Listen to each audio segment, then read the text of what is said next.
What is up, people? Welcome to a new Let's Talk, and I got with me a good friend of mine, Rob from Ruleof2Review. What is happening? Thanks so much for having me back, dude.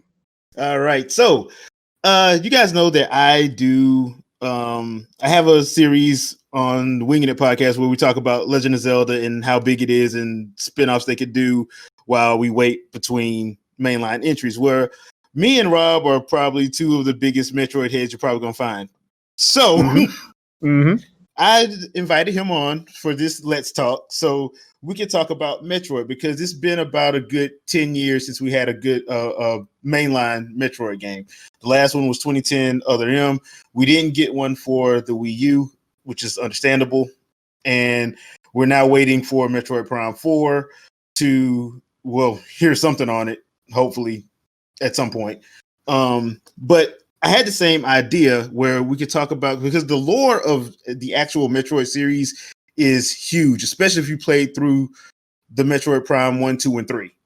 The amount of lore and knowledge in those games, especially around the Metroid series, is a lot. It's kind of liken it to what Miyamoto did with Ocarina of Time, where he just set up so many plot threads that in Ocarina of Time that you can make a lot of stories based off what some of the stuff that you found out in Ocarina of Time. Mm-hmm. I kind of view it like that. So one of the things that I was thinking about, one of the first ideas that I was thinking about was, because we don't ever really get to talk about the Chozo. We see what they left around. We know that we know a little bit about them because we know it was two different branches. It was the science branch and the warrior branch. But we don't really get to see them in action. We don't get to see, what, their general life was like. So I wouldn't mind actually seeing something in that vein where we actually talk about the Chozo for a change and actually, actually talk about the stuff that leads up to the whole prophecy about the hatchling, which you found out in Metroid Prime 1, which comes to be Samus. Mm-hmm. So I would actually wouldn't mind seeing that. And you can do that in a number of ways, I think, personally, because once again, I'm talking spinoffs here. So it doesn't have to be like a full 40-hour, 80-hour game. I'm talking about something like short, sweet, and to the point, something between 16, 20 hours or 16, 30 hours with, New Game Plus or whatever, or 100%ing or stuff like that. But I was thinking of that and what they could actually do with it. And my main thought was, okay, if it was me doing it, and if I want to tackle it from that perspective, I would probably make something with the Chozo, and I would probably make it like an RPG style, maybe action RPG. In the vein of like, what's a good action RPG series? Well, I guess the first thing I would ask, if you're thinking action RPG, like, are you thinking like a 2D kind of action RPG, like something that's more of a like a top down, like a throwback to like a 16-bit kind of thing, or something that's more like a 3D, like a Final Fantasy? Well, that's the thing. Like, I was probably thinking more 2.5D type situation. I know people love the whole like pixels. I don't like that at this stage of where we're at graphically. Mm-hmm. I don't really like that so much. But so you don't like the throwback, like the retro style? Is that what you mean? I like the retro style. I don't like pixel art. Oh, that hurts me. Oh, that hurts me. Well, I don't hate it. I just like, it's like this. Like, I love art because I draw on the side and stuff. So if you put like nice box art in front of me, I want the game to look like that. Which was not what it was like in the NES days. Yeah, at all. It was not like that. We were using our imaginations like crazy when it came to NES games. Yes, and I think that's where I come in at. Like, I don't hate pixel art, but I would want it to look like I see the posters and how I see the box art and stuff like that. But that's just me personally. I can play a 16-bit game. Trust me, I got like a lot on my Wii U and Switch. So trust me, I can play them. It's just, if it was me, it would probably be something like either 2.5D or go full 3D, but have like an action RPG, kind of like in the same vein of like the Tales series, where it's like, well, you have RPG elements, but when you fight, it's a real-time action fight, not turn-based. So this is like, so if you were to picture a spin-off that would be releasing almost kind of like, because you and I talked about this before we did this. For weeks we were talking about this, kind of like to quench our thirst right before like an actual, like the only new Metroid game we know is Prime 4, right? So that's that's the only one. Yeah, and it's the next mainline one, like you said. Other M was the last mainline game, which was 10 years ago. So between the 10 years ago Other M and, you know, whenever the heck Prime 4 comes out, so you picture like, I guess, like an action RPG, kind of like a Tales game. Are you thinking like a would you be playing as Samus though, or what's your? Well, for like the spinoffs, I wouldn't. It depends on what we're talking about. Like if we're gonna talk about like, because another thing that I was thinking of was like, we've never seen young Samus like when she was doing her training before she got the suit. So I wouldn't mind if they did a story about that, but that game would have to be done by Platinum Studios, because Platinum, they are the masters at action games, and they are the masters at making crazy boss fights that make absolutely no sense, but you love it because you feel like a badass afterwards. Oh, they're so good at that. Yeah. So I would have them do that, because that way you could get to see, because the only game where you get to see how ridiculous Samus is outside of that suit is Smash Brothers.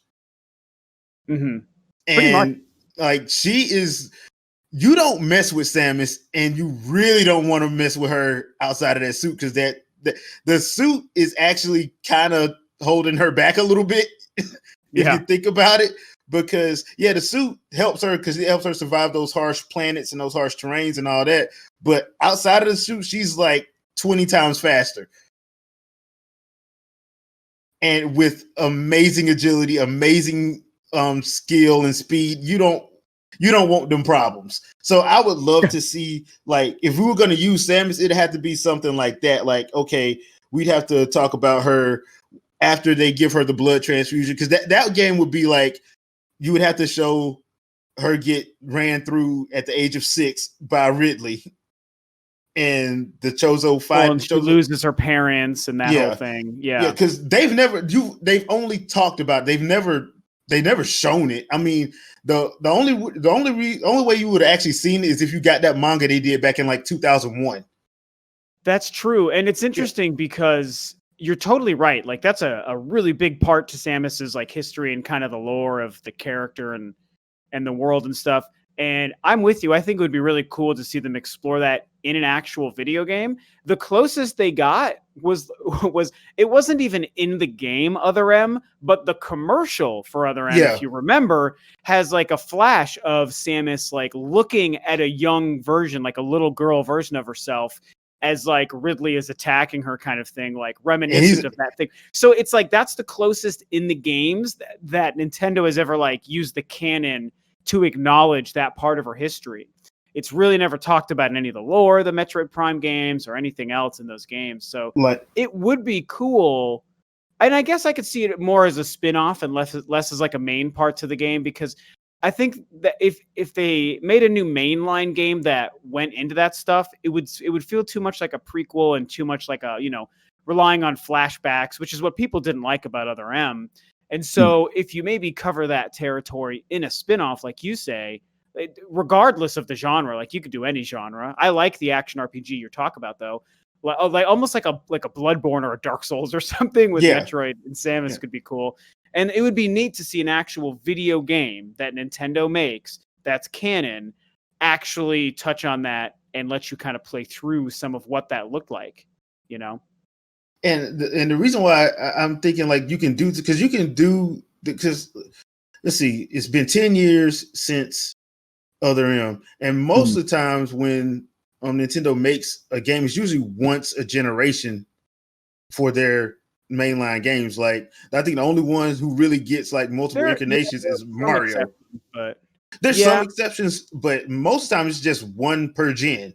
So if you're gonna do one per gen, that's fine. Let the main team, let Retro or whoever you got working on let them work on the mainline one. But you got the Garage team, you got the other team that works with EAD. Or there's a lot of or even just other studios, like the same way they got Mercury Steam to work on Samus Returns. Yeah, like or get them, or get like I said, like before we went live, get Platinum or get Koei Tecmo, because Koei Tecmo Team Ninja wanted another shot at it, and I'm like, they deserve it, because despite what everybody thinks about Other M, you cannot deny that gameplay was amazing. It was really fun. Yeah, like I'm doing WWF moves inside of and blowing up space bars, like. I love that. I've talked about that stuff so many times, like over the years, in defense of that game, and it's like people kind of forget that. And I know this podcast isn't about Other M, but I do still want to say, like, people kind of forget that one of the coolest things about that game, like, everybody loves Samus, we all love Samus so much, but people forget that in Other M, she was like a serious, like, WWE, like, butt kicking. She's doing suplexes and chokeholds and just awesome moves. She's such a badass. Like, she's such an actual fighter. She doesn't just rely on her arm cannon and her morph ball and her power bombs and all that. She literally was like hand to hand taking out fools. Yeah. And that's like the most like vicious we've ever seen Samus. And I think that that's a cool part to Samus that people just forget about. Yeah, so why couldn't they do that again, you know? Yeah, and I think that's the other thing too, because they, once again, the only way you're gonna know this is if you've actually if you actually scanned a lot of stuff in the Prime series, because the Prime series actually tells you like how vicious she actually is. Like, well, because they're afraid of her. Yeah, you know? They are. The space pirates are so afraid of her. They made multiple clones of Ridley just because they don't think one could beat her and one couldn't. Yeah. So, and this is like in the lore of the actual series, they tell you like they are afraid of this child. That's why and the prophecy went back for years, because that's why when Ridley attacked and he saw her, he ran her through immediately. Mm-hmm. He ain't even like, I'm not wasting time. I'm killing you. He's like, oh, you're a problem. I got to get rid of you. Yeah, you are a problem. You must die. So he ran her through, but he didn't. He just left her for dead to let her bleed out because she was 6 years old. I'm like, dude, you an evil dragon. So you're an evil space dragon. So that's why I don't get mad when I see all the brutal stuff she does to him, as in blowing up an entire planet just to make sure he never comes back. Yeah. So yeah, she pulled the Frieza on him, really. Yeah, she really did. She's like, it's the only way. I'm gonna blow up the whole planet. And yeah, they ain't no anybody down there. Nope, good. So but yeah, it's one of those situations where you like you see it and you're like, okay, if we're taking it like from this piece of lore that's for this game, we can actually make a nice little contained game. Probably 10, 15 hours or something like that, 10, 20 hours, because it doesn't have to be like a full-on ridiculously long game. And that could actually, like, I know it would satisfy me, you know, giving me another piece of the story while I'm waiting on whatever they got cooking for the mainline. And you could have it kind of sort of tie into the mainline one if you want to, depending on how many of these you want to do. Yeah. I think that as long as they were to do, and we're just making stuff up anyway, so it this only has so much bearing. But like, if they were going to do it, I think as long as Samus was like the main part of the game, I think people would be more open to accepting it. You know, just because of one of the biggest. There's so many complaints people had about Federation Force, but one of the biggest ones, and the one that I agree with, is that it wasn't a game that was about Samus. You know, like, spoiler alert, she's the final boss of the game, you know, so that's whatever. But that's not, it doesn't make it like a game about Samus. It's not a Samus Metroid game. And she's like the enemy, you know, until she's not at the very end. It was like a weird thing that they did. That was, I think, kind of a mistake. And so if they just were like, here's a Metroid game that, you know, this is just to kind of tide you over until Metroid Prime 4, which is what a lot of us already theorize Nintendo might be doing anyway. Then I think as long as you make Samus the star, people would be more open to accepting it.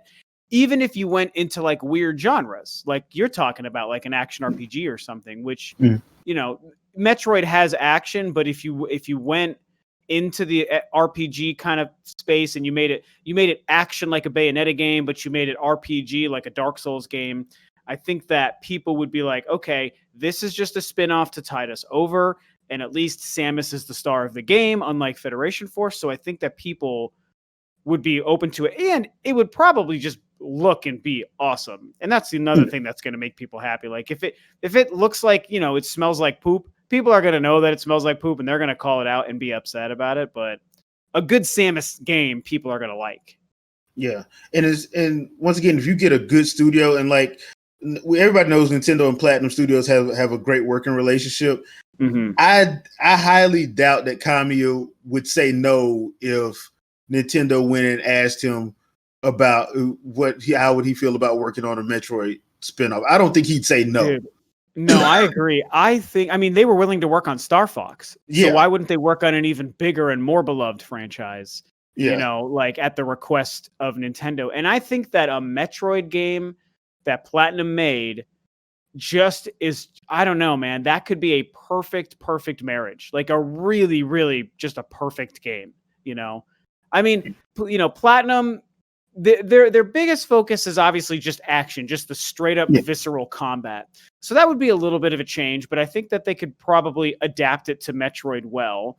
And they're not known for like, the Bayonetta games do have a lot of like cutscenes and stuff, but they're really not about story and cutscene. And that's kind of what works best for Metroid. Yeah. Because Other M was so cutscene and story heavy, and you and I like that game. Like we do like it, but I also think that maybe they did go a little too far with it. And so if, a studio like Platinum that could maybe scale back on the amount of story and cutscene, which means it would just fall in line with like the Prime games, in that respect. And they just make a kick-ass action game with Samus, and hopefully have some puzzle solving stuff there and backtracking. It just is one of the most exciting ideas to me is them making like a Dark Soulsy Bayonetta Metroid action game. Just would be so cool. Yeah, and I think that would be the perfect team to pull it off, just because like in my head, I'm thinking, okay, if we're talking about we're going to have Samus before she met the Federation, before she met, anyway, this is back when she was training. So we can actually see some actual Chozo. And I know the artists that Platinum used, they come up with some crazy cool looking stuff. Yeah. So I would love to see what their rendition of the Chozo would look like. And I would also love to see how they would handle like, Samus having to deal with those ridiculous, bosses that she would wind up having to fight during her training. And just knowing how much they put into like Bayonetta, the ridiculousness that I would be expecting from them. Yeah, it would be nuts. Yeah. Can you imagine them making like a Kraid type boss fight? Oh, yeah. Like in a 3D environment with Samus. Can you just imagine how insane that would be? It would be awesome. Yeah, because I was when I was playing Astral Chain, I was thinking about that because there's a couple of bosses in Astral Chain where you're like, dude, this would be so crazy if this was like in like Metroid or like Legend of Zelda. This would be ridiculous. Yeah, Astral Chain is so good. You bringing it up makes me want to actually restart that game and play it again. I'm on my second playthrough. I'm on my second playthrough. I've wanted to start it again, but I get so busy with other new games, and I'm going through Paper Mario and Ghost of Tsushima right now. So, but that's Astral Chain almost felt like. It's not really Metroid like, but it is just so sci-fi. And so that's kind of where the crossover is between what Astral Chain is and what Metroid is. And I just think that, we're gushing over Platinum here because I just think that they could be perfect for Metroid. Because they are to me. Game. Yeah, to me, they are the masters of the action genre. Because I have not played an action game from them that I felt has been subpar. I love Nier. I loved what was it? Nier. I loved the Metal Gear Solid game they did, Revengeance. Yeah, Revengeance or Revengeance. Something, yeah. Yeah, y'all know what I'm talking about. And I loved what's that other one they did? They did a remake of. They did a remake of Vanquish. It was Vanquish. Oh yeah. Yeah. That's a good game. All like bro, like they have my favorite action games. Yeah. So I'm like, Nintendo, come on, man, y'all cool with them? Just ask them. Just ask. I doubt Kamiya would say no. Yeah, they would make so much money, and everyone would just be so excited about that. Yeah, because I know I would be first in line. And like I said, it's a spinoff, so you don't have to go full. Like, okay, we got to make it like 80 hours. We got to make it all. You ain't got to do all that. It's a spinoff. Totally. Yeah. Nintendo would have to sell it as a spinoff. I mean, without saying it, I don't think they're going to use the word spinoff. But when Federation Force or Hunters were coming out, that's kind of like the feel that they had.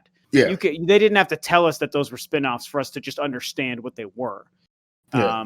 So I think that they could get away with making a game like that, whether it was Platinum or somebody else, whether it's an RPG or an action game or a weird strategy. Like, we would just know that it's not the main game. It's not Metroid Prime 4, and it would also not be Metroid 5, right? Like, because there's some thoughts that they're going to make a Metroid 5, and that would be a mainline entry game. So obviously, we're not talking about that either.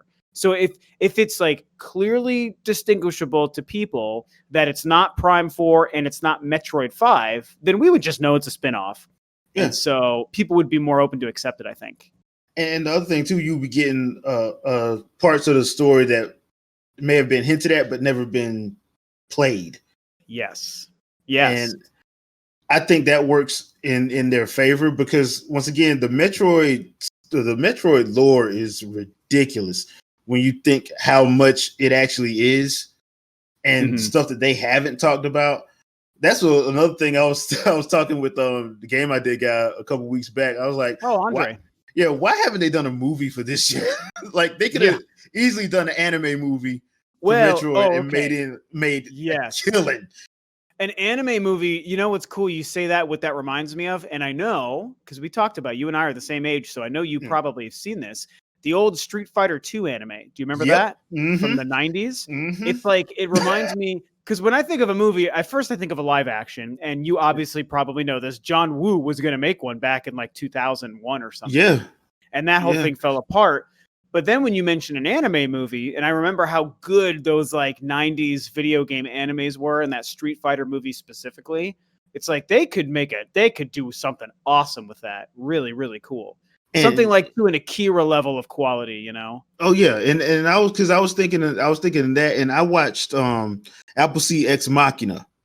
Oh yeah, I have that. Yeah. That is like the Ex Machina. When I looked at that movie, I'm like, this is how I would probably do this. I'll make it cell shade 3D CG hybrid, and I think that's how I would have the look of it if I can't get the hand drawn like I want it.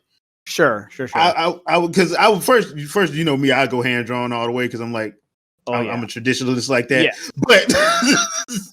But if I can't go that route, I would try to go the Appleseed Ex Machina route as far as the visual is concerned, because it does. Yes, it is a highly CG movie, but it has cell shade in certain parts, and it makes it pop a little bit better, especially when they start doing like the action sequences and like how they move, how the characters move and stuff like that. Well, and it has a little bit more of a modern feel because, like, if you were to watch Ex Machina now, it's definitely going to look pretty dated. Like, but if we're going to make something with that style today and make it Metroid, it would be so much better. Oh, right? Yeah, it would be beautiful. Cool. Oh, it'd be so cool. Yeah, and I was thinking about like, because then we can finally get like those space battles we've always wanted, because you could do that in anime, like the remember Macross? Yeah, I've never seen it, but I mean I've known of it forever. Yeah. Because they had like some of the best like anime styled like space battles in there, and the closest thing I think of is when they did Halo Legends. The last short on there was the package. It was from the guy who did the artwork on Macross, and that's why when they was doing those space battles, it looked so crisp and like Top Gunny. Nice. So I was like, dude, if you do that, now we have an excuse to actually put in space battles in a Metroid game. That would be really cool. I mean, in a game specifically too. Like, I mean, people have talked about, in Metroid Prime 4 or in some Metroid game, like, let us use the gunship. Let us get into space battles with Samus's gunship and stuff. Yeah. And I mean, that could be something that would be perfect for a Prime 4 or like a mainline game. Mhm. But that could also be maybe even better in a spinoff. Maybe something like that more belongs in a spinoff than a mainline game, right? Because that's where you can be able to play it a little bit faster and looser with some of your mechanics, because there's less of a restriction on what feels like Metroid if it's a spinoff. So it's like, we'll have a whole section where you're just like space combat, I mean, I would welcome it in a Prime 4 kind of thing, but I would also think it could be really cool in a spinoff. Yeah, because that way you can actually have like the Federation show up so you can have backup a la Star Fox. Yeah. You know, man. Because I think we all got a little bit spoiled with Metroid Prime 3 Corruption when they let us use the gunship at certain points. Yeah. And I know I got spoiled. Runs and stuff. Yeah. I kind of got spoiled. I'm like, okay, can I go to the air now? Yeah. It was like I think because that was like, that was the Wii. That was yeah. And it was just like, we're not quite there where we can push the Wii enough to let us do whole space battles alongside of this huge adventure that you're already doing. I think that would have been hard. But I did a Metroid podcast with Joey Ferris and Super Metal Dave a couple weeks ago. And on that, something about the gunship came up. And wow, what was Joey's idea? I think it was Joey who mentioned a really cool idea about, he basically compared it to, actually, wait, maybe I was the one who came up with this, comparing it to Halo Reach. Because in Halo Reach, if you've played that game, there's a whole section where like Master Chief just gets in like a ship. And it's almost like a whole level or a whole mission that's like all space combat. And there's like a couple of sections to it. And it's really fun. It's like really well done. It's a nice break to the game. And it doesn't slow the game down. It's not like frustrating to play or to control. It's actually just like a total blast. And so that idea really resonated with me. It's like, what if that happens in a Metroid game where it's like really just a whole level or a whole section where it's just dedicated to Samus's gunship combat, for like a mission. I think that could be really neat. That could be neat because, like I said, we kind of got a hint of it, and I know I got a taste of it, and I kept wanting it. So, I mean, just being in the cockpit, right? Is that what you mean? Because that stuff is really fun. Yeah, being in the cockpit and seeing, and I'm kind of partial to Samus's BMW gunship, not the Volkswagen Beetle gunship. So, oh my god, yeah.